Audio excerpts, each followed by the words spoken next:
Not Quite Right, the show where people explain things to other people. My name is Casey. My name is Brooke, and we are the people who explain things to other people. Yeah, there are only two of us. It's really just us explaining things to each other. Yeah, it sounds a lot more impressive if I pretend there's a lot of people involved. Well, I mean, there's the listening audience. That's true. Where we explain things to you, the audience.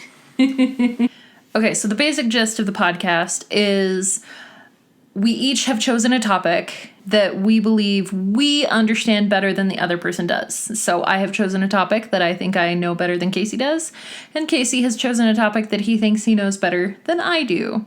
So this week, Casey's topic will be first. What's your topic?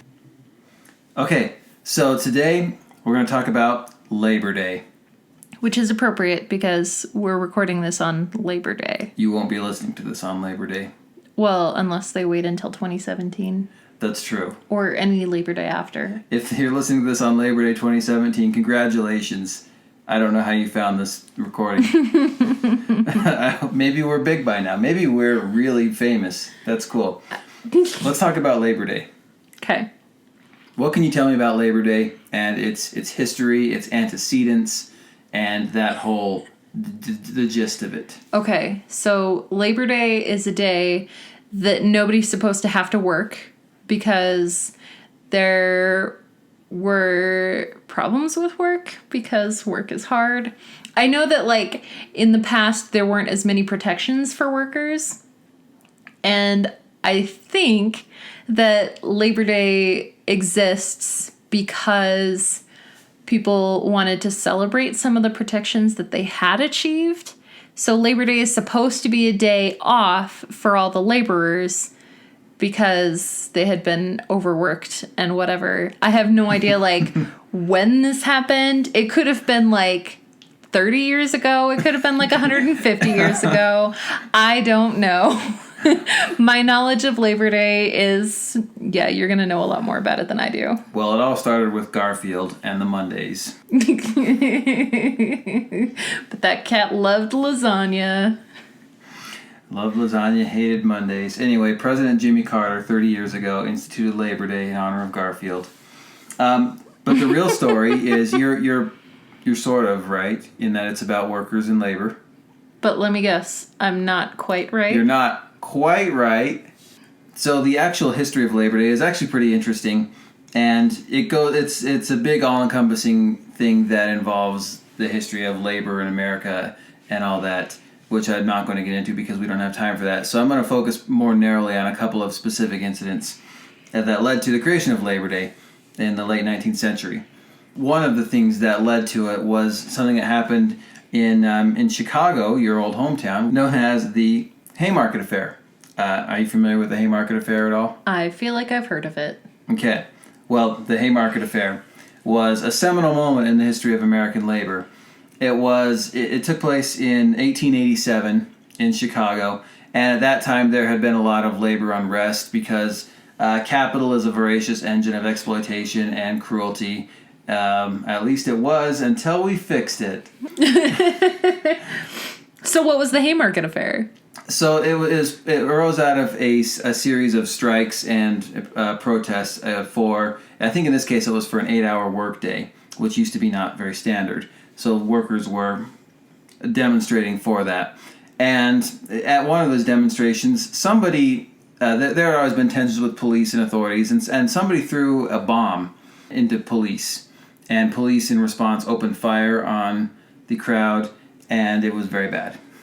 It was sort of indicative of the state of relations between labor and the authorities in the 19th and early 20th century. And in the aftermath of what became known as the Haymarket Affair, or the Haymarket Riot, an organization of socialist and anarchist groups in, I think, Paris called the Second International, they wanted to institute a holiday celebrating the achievements of labor and also commemorating the violence of the Haymarket Affair. And so they established what was known as International Workers' Day on May 1, which happens to correspond with May Day, which has been an old European holiday for way back when. So International Workers' Day was sort of the original Labor Day and actually became the equivalent of Labor Day in a lot of other countries. But not in the United States, because fast forward a couple years, to the Pullman strike. So are you familiar with the town of Pullman, Illinois? No. It's kind of cool. It's like this. It was a company town owned by the CEO George Pullman of this company that made rail cars.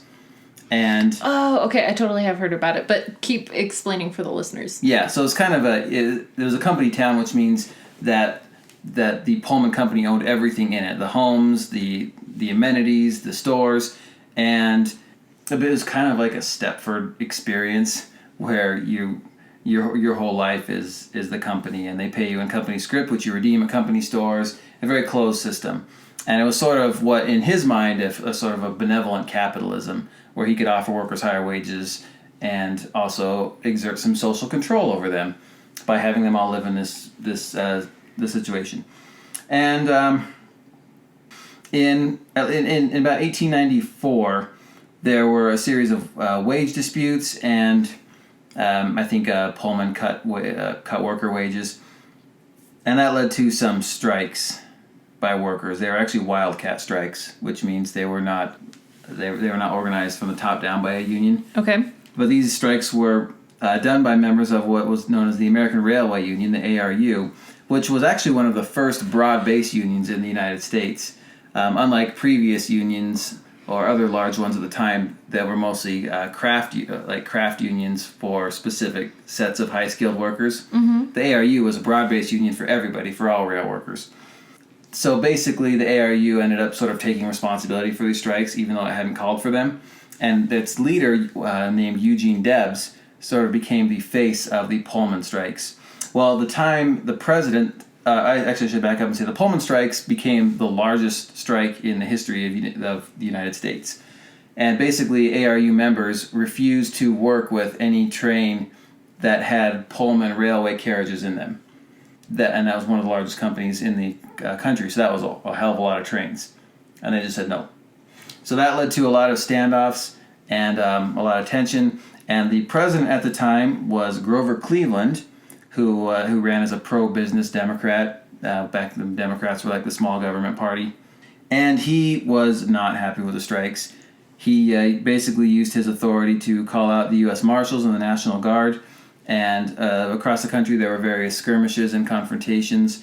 And I think overall, about 30 strikers were killed.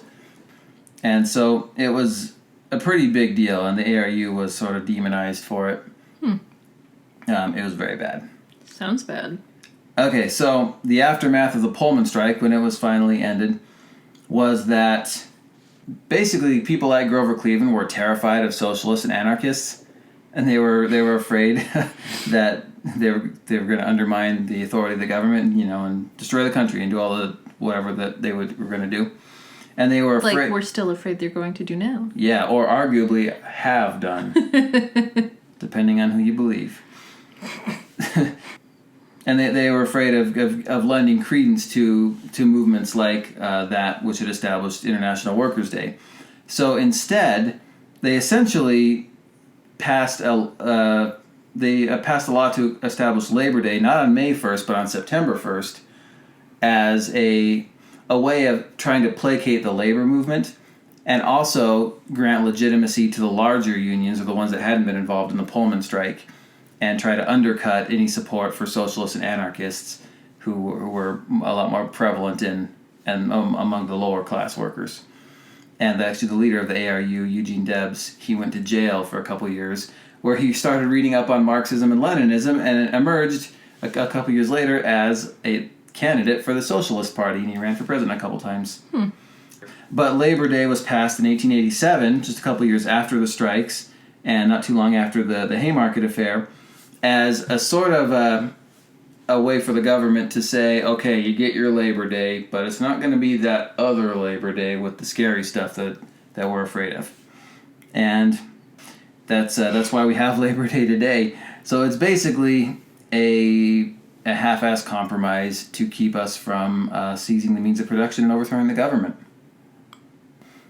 And that's Labor Day. Okay. So I was kind of right. I just didn't know a lot about it. Yeah. But now I know Labor Day was established for most of the reasons that I thought it was, but now I know it was established in 1894. and some other details. I know lots more details than that. 1894, etc. Yes, indeed.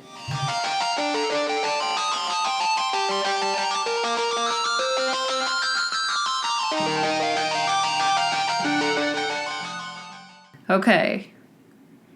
Now it's my turn. My chosen topic this week is sainthood. What do you know about sainthood? Specifically, I'm narrowing it down to Roman Catholicism because it's too big of a topic to take on from all of the religions that do it. But go ahead, tell me what you know. Well, their quarterback is Drew Brees. Wrong. No, I said sainthood, not the saints. All right, sainthood. Roman Catholic sainthood. So Yes. Here's what I know about sainthood. You have to be dead. You have to be good. Have been good. And you had to have done like a miracle. And if you do that and the Pope likes you and somebody nominates you to the Saints board where you were voted on by a panel. I don't know anything about that part. I assume it involves people in hats. People in hats. I mean, the Roman Catholics do like their hats. Yeah. Anything else? No, mostly people in hats. Okay. So you don't know anything about any specific saints at all either? Well, there is St. Francis of Assisi. Not bad. There's like a billion of them, right? Well, I mean, They got saints I don't coming think out the there's like a wazoo. billion, but yeah, there's a lot of saints. Yeah, I mean, there's so many of them that I can't remember anyone in particular. Like, there's a Saint Joseph. All the apostles are saints. There's Saint Mark, Saint Bill, Saint Jones. Would you like to learn more about sainthood? Because I mean, you said some stuff that was close, but it's just not quite right. So let me explain to you sainthood. Okay. So you're right about the they have to be dead thing, but that was actually decided on much later. Originally, if somebody was considered a saint, it just meant that that person was with Christ and Christ was with that person. And it was more of like a loosey-goosey, philosophical, hippy-dippy kind of thing. So not literally like Jesus' buddy. Right. Well, I mean, like Jesus' buddy, but not like we're going to lunch together today, me and Jesus. Right, but like the Jesus is my co-pilot kind of buddy. Right, exactly. But for Catholics. Well, that was just for early Christians in general. People who like believed in Jesus and it was like understood that that person had like a relationship with Jesus, that person was a saint. Later on, the Roman Catholics established a little bit of a pattern to how they wanted to put it together. So that's where eventually you get to the 5-year rule. Somebody has to be dead for 5 years before they can be declared a saint. Guys, we got too many saints here, okay? Actually, it was just that like people were submitting like way too early. Like people were submitting before people died. So because now the general definition of saint, instead of just like Jesus is my co-pilot kind of a definition, is if somebody is canonized as a saint, it's understood that that person is actually in heaven with Jesus and God and Mary and everybody else. Okay, so it's like a postcard from heaven. Kind of. In Roman Catholic theology, when somebody dies, there's one of two places you can go. You go to heaven or you go to purgatory. If you go straight to heaven, like, good for you, you did a really good job on earth. You're good enough that you get to go straight to heaven. If you weren't good enough to go straight to heaven, then you go to purgatory and work off your sins or whatever exactly. Like, I'm not super familiar with the theology of purgatory, but basically you are stuck there until you have, like, proven in purgatory somehow that you're worthy of now going to heaven. So, if somebody dies and goes straight to heaven, then they can be a saint. But first, here on earth, we have to be able to prove, I say that like in air quotes, that that person is in heaven. So the way that they do that is by first, examining that person's life. And during this process, that person is referred to as a servant of God. This is step 1 in moving towards sainthood. So step 1, they didn't suck. Step 1, they didn't suck, right? They examine the life and they say, like, okay, this person has a life that we feel is worthy of at least investigating and finding out if they might be worthy of sainthood down the line. Step 2, once they've decided that that person really was, like, did live an exemplary life, then step 2 is called venerable. That person is, like, worthy of veneration. This is a deeper investigation of the candidate's life. They call them candidates when they're up for sainthood. Yeah, it's like American Idol. Right, exactly the same thing as American Idol. But, like, instead of Simon Cowell, you have, like, people who are a little bit more invested in the Roman Catholic Church. Okay. Like cardinals and bishops and stuff. So yeah, like the Saints versus the Cardinals. I got it. Right, exactly. So an expert looks through the investigation from stage 1, and they submit an official report to the bishop of whatever diocese that person lived in. And then the bishop, like, passes on this information to the Congregation for the Causes of Saints of the Holy See. That is the saint panel to which you referred. Do they wear hats? I'll bet they wear hats. They probably wear hats. But they're at the universal level of the church, and they are looking at people from all over the world. And if they decide that the application for the candidate for sainthood is good enough, then they pass it on a little bit further, and this person can become blessed. Blessed is stage 3. To be blessed, I think at one point it had to be the Pope, but now, like, there's a few others because there's so many people being submitted for sainthood. Blessed is the same as beatification, that they decide that this person has done at least one miracle posthumously. So, take, for example, I am super sick with cancer, and I really, like, I'm not sure what to do about it, and so I pray to, like, a dead relative, and I say, like, help me with this, and then the next time I go to the doctor, my cancer is cured. Like, it has to be a provable miracle like that. Like, there was cancer, and now there is not. And the only thing that I did in between having cancer and not having cancer was this prayer to this person. They consider that, like, a provable miracle. And they have people who, like, investigate this. Yes. They literally have people who are, like, investigating these miracles. Okay. So, I'm not Catholic. That's not how I roll. And I don't want to, like, denigrate the faith of people who are kind of into that whole scene. But how on earth do you decide? How does that work?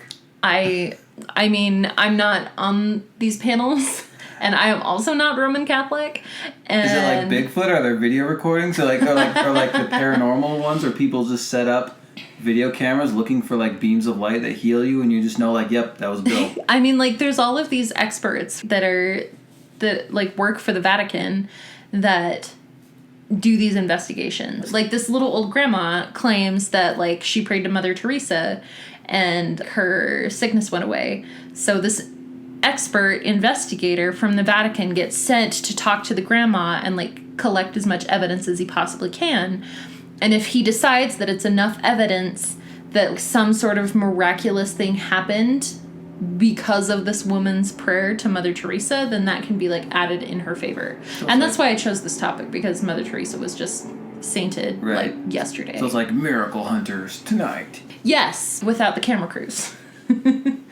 So that's the third stage, and if there have been 2 miracles that have been investigated and proven. Oh, 2 miracles. Yeah, once it's been 2 miracles, then they can be submitted for the title of saint, and that's the last one. And the saint does have to be approved by the Pope. The Pope has to do the actual canonization himself. Then there's a special mass, which happened yesterday for Mother Teresa, that Pope Francis, like, held the special mass in her honor and officially recognized her on behalf of the entire Catholic Church as a saint, that now the Roman Catholic Church has decided she's definitely in heaven, she can help you perform miracles, and you can pray to her. But we should clarify praying to the saints is not worshiping the saints. That's like a really common misconception, that people think that saints who are venerated are actually being worshipped, but they're not. They're not actually being worshipped. The Catholics only worship the Trinity, and like they don't even worship Mary necessarily. Like Mary and other saints are people that the Catholics can pray to, and basically the idea is that these saints are like a little bit closer to humanness, and they will carry your prayers to God because they're in heaven and can like do like a wink wink nudge nudge, like get you in with God for they're like God, whatever it is that you need. They're like God's assistants. Right. Yeah, because he's busy. He's got a universe to run. Of course. So, he's got a lot of stuff going on. Yeah, and obviously the creator of the universe is going to be a good delegator. He's read the literature. He probably inspired most of it. So there are saints that are officially canonized by the church, and then since the process of canonizing saints is relatively recent in the history of the Roman Catholic Church, they only started doing canonizations in 993 AD, which, I mean, considering that the Roman Catholic Church has been around since like 200 or 300 AD, it took them a while to get to that point. There had been like all of these years, and there have been all of these years since, that there are all of these folklore saints that aren't officially recognized by the church, and the church does like try to kind of squash them a little bit, be like, this is not a real saint, you should pray to like Saint Christopher instead of like Saint Philip, like your local whatever guy that just died that you thought he was a really nice guy. I don't know. Yeah, Saint Jed or Saint Bill. Anyway, there are tons and tons and tons of folklore saints, and some of it actually ties in a lot to like practices of Santeria, like throughout Latin America, and that's getting into like a whole other thing. But creating this official process of canonization really was like the church's way of saying, we want to approve, we want to know exactly who you guys are praying to and like what you're praying about. And so like each saint has their own feast day, and they have their own category of what things that saint looks out for. So like take Saint Christopher that I mentioned, for example. He is the patron saint of travelers, and there's this story about like how this guy Christopher helped a child over a river, and then the child turned out to be baby Jesus visiting him as this miracle, and then he was sainted. I mean, there's tons of interesting like mythical stories about all of these saints from early church history. Okay. Super interesting stuff. Yeah. So, if I wanted to be a saint... First off, you're not a Catholic. But hang on, there's one more thing that I forgot to mention. Once a person has been canonized and sainted by the church, then their body parts are actually considered relics, and like you can pray over a body part of a person that has passed on to like ask for miracles, and it's supposed to like strengthen the power of your prayer. And then those are like first class relics, and then there's like second class relics, which are things that belonged to that person. So like now that Mother Teresa is a saint, if I had like one of her habits and I could pray over it, and that would be a second class relic, and it would like help my miracle like come faster or something. And then there's also third class relics, which I don't remember what they are, but there's 3 different classes of relics, and first class is most interesting because it's usually body parts. Okay, that's weird. There's also like some churches, like cathedrals, like Roman Catholic cathedrals, they have vials of blood from saints. Okay, that's super weird. And other relics out there are like pieces of Jesus's cross, and they're like I can't remember the exact saying, but it's like there are enough splinters from Christ's cross strewn across the world to build like 1,000 crosses. Like there's just all of these things that are considered to be relics that probably aren't, but people get real excited for. Anyway, what I want to say here at the end is that I do not mean to be disrespectful in any of the things that I said, because the stuff is really legitimately interesting to me, and even though some of the stuff is kind of strange and different, I still really appreciate learning about it. I do mean to be a little disrespectful, but not in like a mean way, but just because it's funny to me. That's just Casey. That you would pray over somebody's body. It's crazy, body right? Like part. it's fascinating to me. Also, I just want to watch a miracle hunter at work. I want to be in that room. Okay. But you know what? I believe in some stupid, wacky things too, so that's okay if that's where you're at. It is what it is. So that's it for today. Sainthood is crazy and cool, and is probably not going to happen to me. I'm Probably not. Probably not going to perform any miracles after I'm dead. Are you sure? I'm not planning on it. We'll see. Okay. Cool. And Labor Day is really interesting and has a deeper history than I remembered. Yep, Labor Day is a fake. Celebrate International Workers' Day while you are praying over your second-tier relic. Sounds good. Excellent. Bye. Bye.